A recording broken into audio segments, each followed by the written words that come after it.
Welcome back to First Things First. We are going viral. Sean McVay and the Rams have made a lot of offseason moves. Many are picking them as Super Bowl candidates. Here's Sean McVay mic'd up. Let the guys know they tempo, match our tempo. I can't wait until you can't even breathe when you're trying to match our tempo in practice later. We're coming for you. How fast is Brandon Cooks?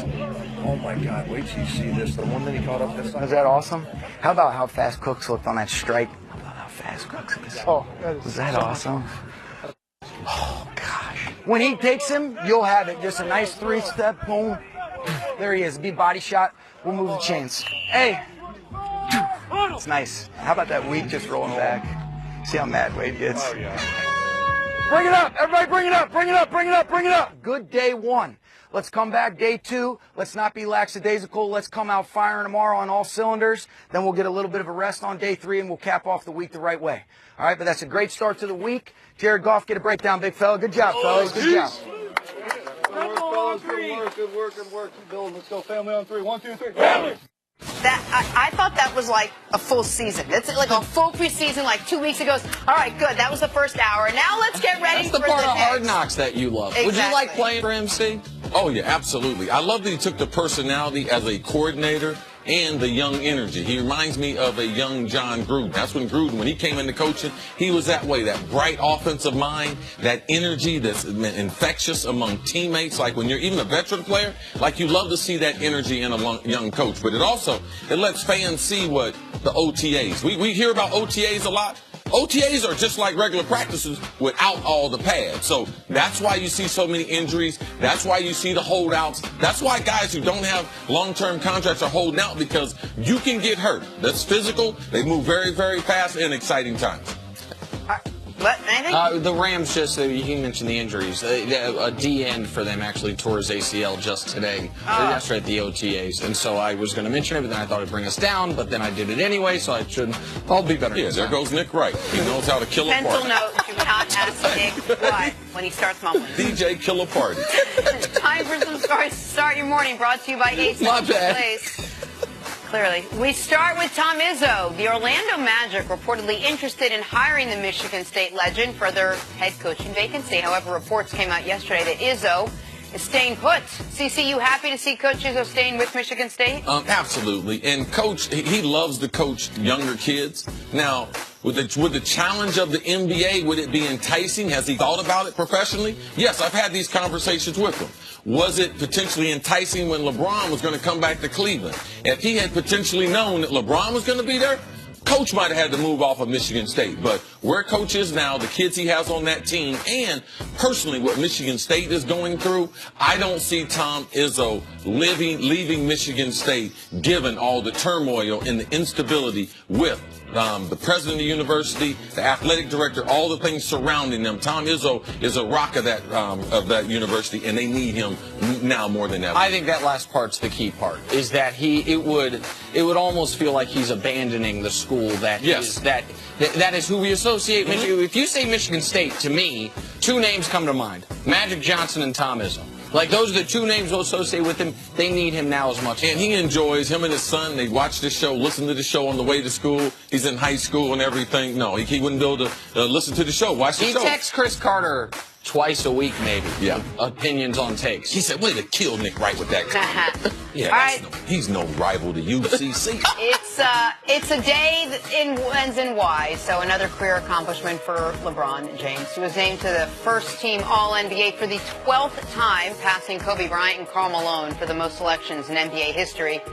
How impressive, Nick, is this accomplishment for LeBron? Well, LeBron now has more All-NBA first-team All-NBAs than Michael Jordan had full seasons in Chicago. He's also been doing it at, I would argue, the toughest position to do it. Think of the forwards who've been around since LeBron's been in the league.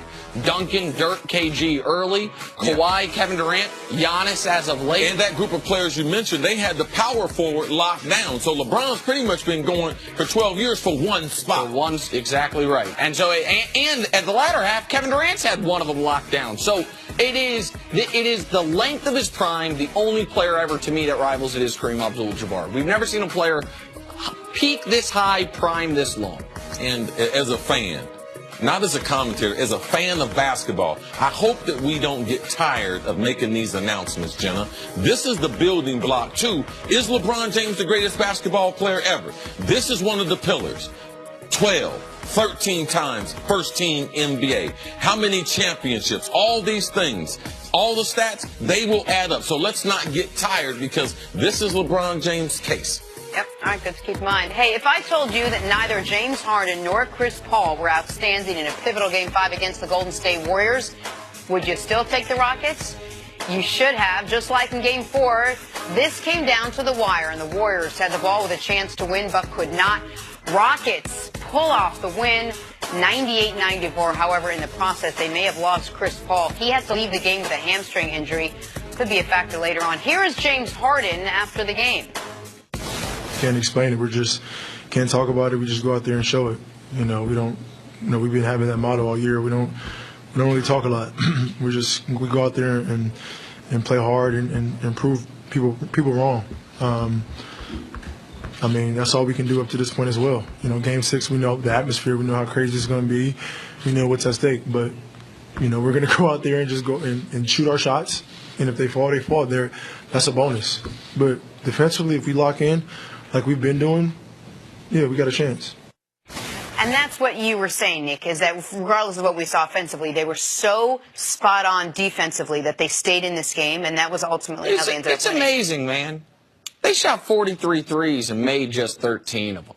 Mm-hmm. Harden's missed 20 threes in a row. Wait. James Harden has missed 20 3-pointers in James Harden. James Harden, his last 9 of Game 4, all 11. The only time we ever seen a guy go 0 for 11 from 3 in a playoff game was, unfortunately, John Starks, Game 7 of the 94 finals against those Houston Rockets.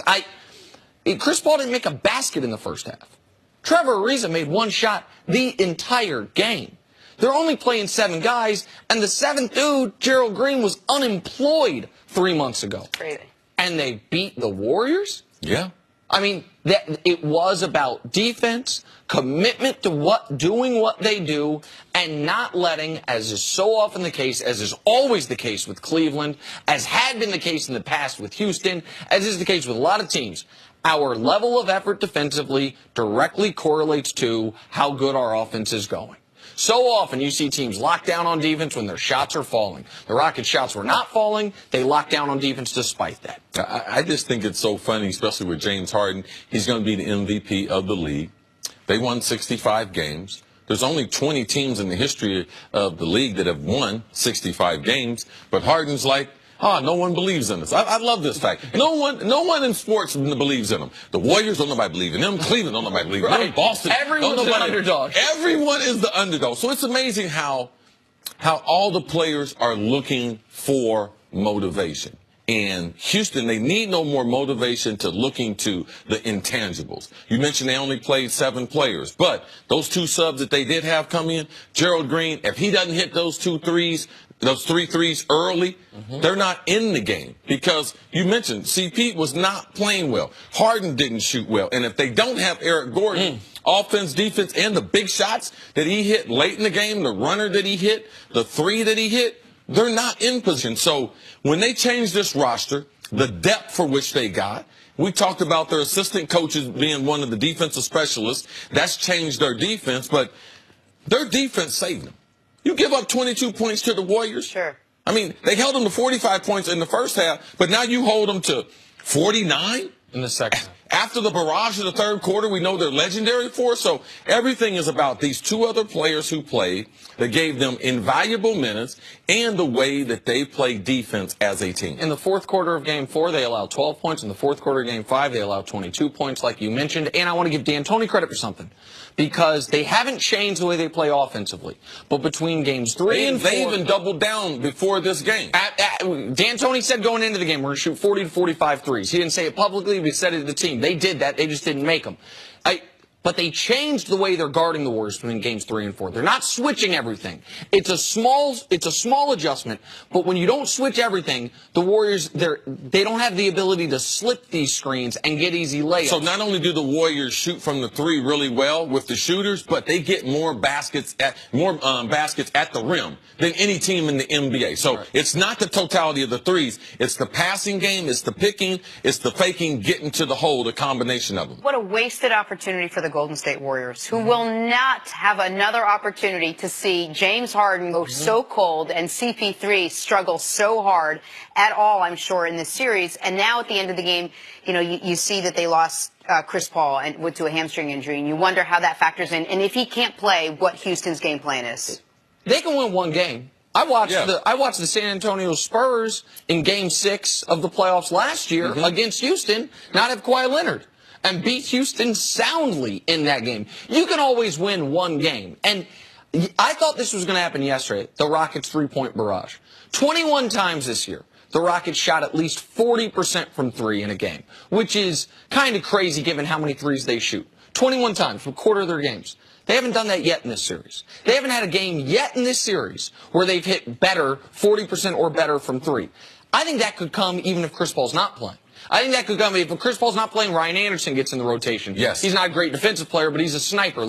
I think Chris Paul will play, but even if he doesn't, I don't think they're dead. I believe they can get hot in game number 6. And the way you negate the crowd, it's like Draymond said, there's some guys that with a dunk, the crowd sets them off. It sets the crowd off.